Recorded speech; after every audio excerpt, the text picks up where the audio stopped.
Balam, kavuştun mu geldi mi? Hani?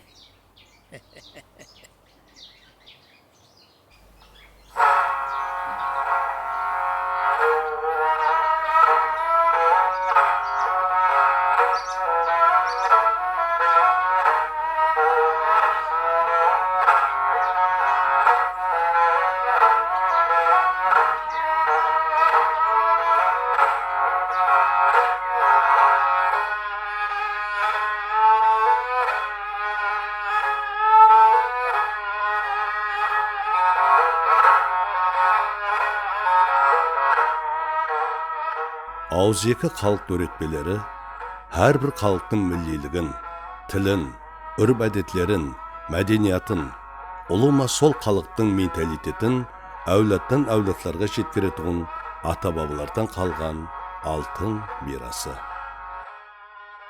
100 томнан ibaret Қарақалпақ фольклоры халқымыздың мақтанышы һәм дастанларға ең бай халық екенлігінің айқын дәлелі. Осы дастанлардың барлығын біздің заманымызға шекем жеткеріп берген жыраулар һәм бақсылар болып есептеледі.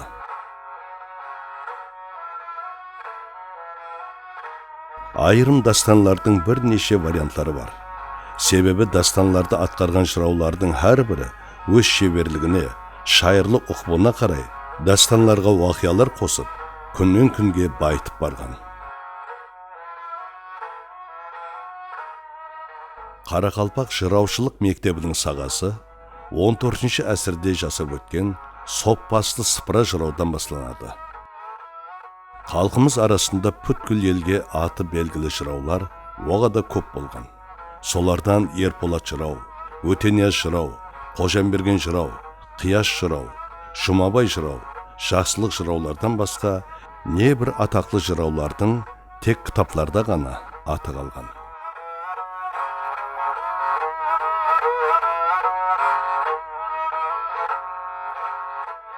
Жыраудың тикарғы саз аспабы қобыз. Равиятларға қарағанда 8-9 әсірде жасап өткен жыраулардың пері Қорқыт ата бұл саз аспабын доңыз сүйкенген жігілдік ағашына ойып соғып, төменін жараған түйенің жақ терісінен қаплап, айғыр аттың құйрығынан қыл тар таққан деседі.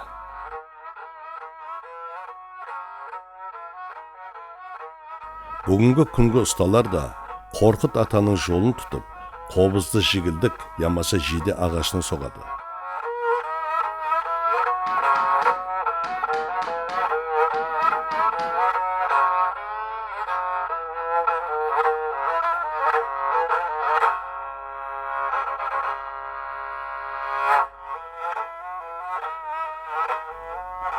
Жыраулардың бір ауылдан екінші ауылға, үлкен тойларға қызмет ету үшін келуін халық күтіп жүретін болған.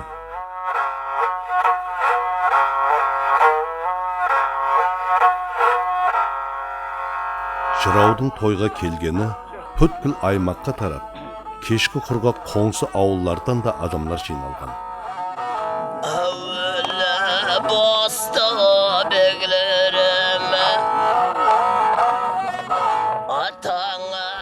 Дастанды жырау бастан аяғына шекен бір түнде атқарған. Яғни өзіне лайық театр қызметін өтеген. Су берген сүт түлесің, пал берген, ақ сүт берген, мейірманы анаңа дәр қарау егеткен ай. Шул анаға мейасар жел жағыңның. Құрға жиналған аламанның қарысы жасы. Бәршесі дәстан вақияларына беріліп тыңлап, кейде күліп, кейде жылап, вақияға араласып кеткенін өздері де сезбей қалады.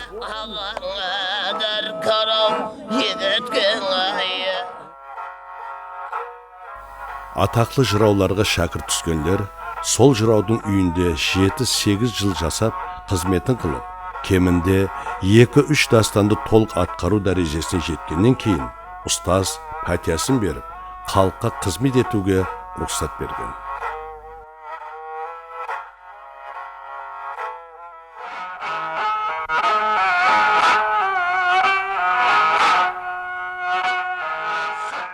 Толық дастаны менен архивте қалған Жұмабай Жырау Базаровтың шариғат дастанын көріп, хақиқи жырау шеберлігінің куәсі боламыз. Жыраушылықта тек қана хауаз емес, актерлік шеберлігінің де орны өз алдына.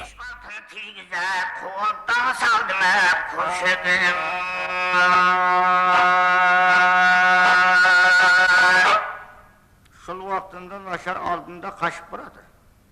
Ей, Құдай ұрғанды қосылып ұрсаң, Құдайдың жандай досысаң деген, еледі грамм көп шығар, ұра беріңмен деп алдында қашып барады. Сол қашып баратырғанында қаланың орта белдемесінде бір ақ отау бар еді. Сол ақ отауға шамаласып келсе, мұны баяғы айттырып алып берген Томан уәзір патша менен ұрысып адамнан итпейін пішік өне тұғым беді деген махалға келіп, әне осы шәрге көшіп келгенде жаңа күн болып еді. Hasıl tondu жамылып, бағырып оттай қамылып, көшеге шығып тұрса, қатта тайлақ бір шәрбендерін жатқан көреді. Бұна қылған шәрбенде? Нағып жүрген адамзат деп, аяғыны басып аңлап, құлағыны басып тыңлап, жақынланқырап, қараса киятырған нашар, баяғы айттырып алып бірген гүлшара.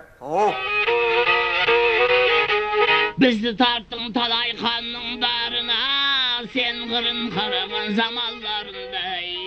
Жырау Жақсылық Сырымбетовтың толғауларды атқарғандағы жаңараған хауасы халқымыздың құлақларында еле жаңлап тұрғандай.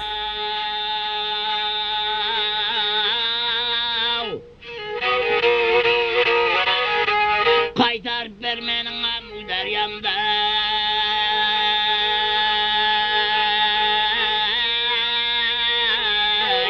Әмударямда.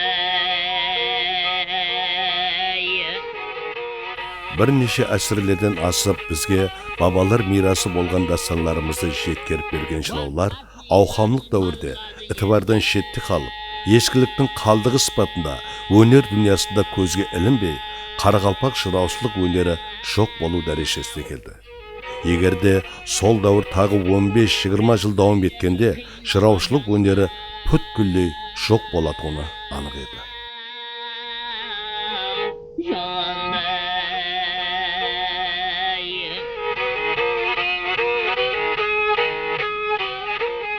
Еліміздің ғаресіздікке ерісуі, жыраушылық мектебінің қайта тікленуіне мүмкіншілік тудырды.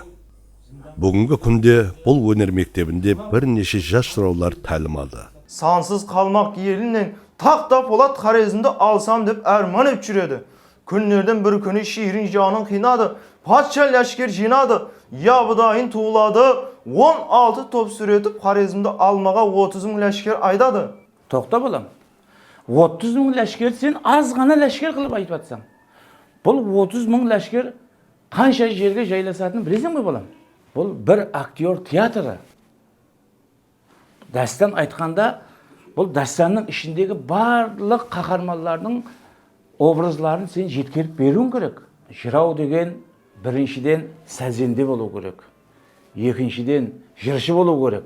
Үшіншіден шайыр болу керек. Төртіншіде актер болу керек. Әне солардың қабілетлердің барлығы болған халда сен жақсы жырау болып шығасың балам. Мендегі ақылым болды менің лал, қапалықта тарқатқаннан дүние мал, 5-6 сөзіміз бар. Айтайық едігі шамшырағын құлақсан.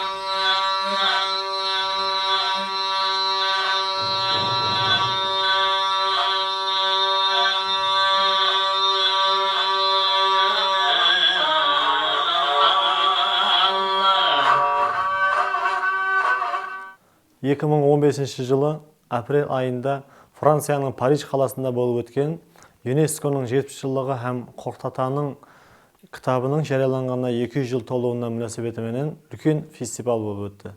Осы фестивальда қарақалпақ жыраушылығыменен осы қобызды алып Парижге барғанымда, сол жердегі жүрелер осы нағыз қарақалпақ қобызы Қорқыт-Атаның қобызының нұсқасы екен, асыл нұсқасы екен деп тән алып, һәм үсі біздердің осындай жыраушылық өнерлері сақланып қалғаны үшін маған осындай үлкен бас орынды алтын қобызбенен сол сыйлықлады. Хақиқатында да жыраушылық өнері қатты қиын тұра болып есептелінеді. Сондықтан да біздер қазір Ешжан Бақсы музыка һәм көркемөнер мектебінде 1-ші класстан бастап балаларымызды оқытып жатырмыз.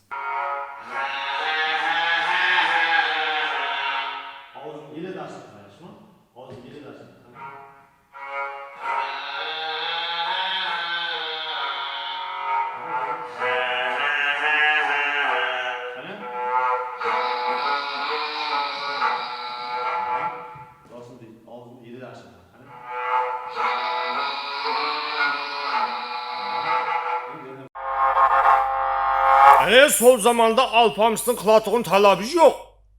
Inğralarına avruğu yok, ağızda turatığın edi. Armağan vermeli ötken kızlardı. Jaz gençlik bolsa da alısım demeydi, jağnım demeydi, oslapqana aladı. Moynuna kol saladık betlerden slep lavoyun köp olmaklığı hiç bir etmedi.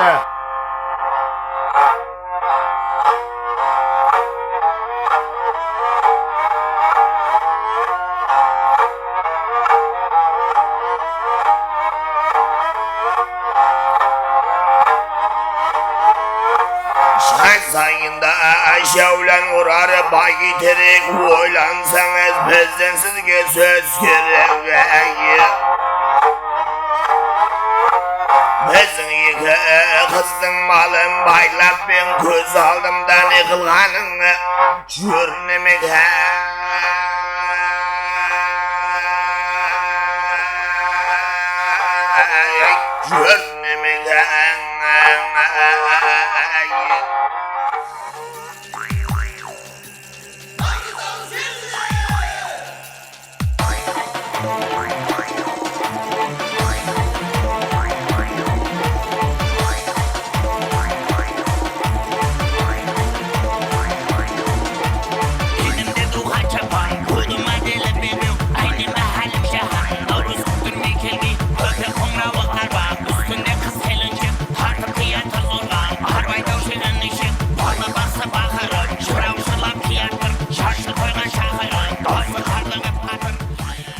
Жыраушылықты иелеген жастарымыз тек қана дәстән, ямаса толғаулар менен шекленбей, заманауи қосыларды сахналарға алып шығып, тамаша көйлер алғысына миясар болып жатыр. Демек, Қарақалпақ жыраушылық өнері келешек әулетларға да бабалар мирасы болып қызмет ете береді.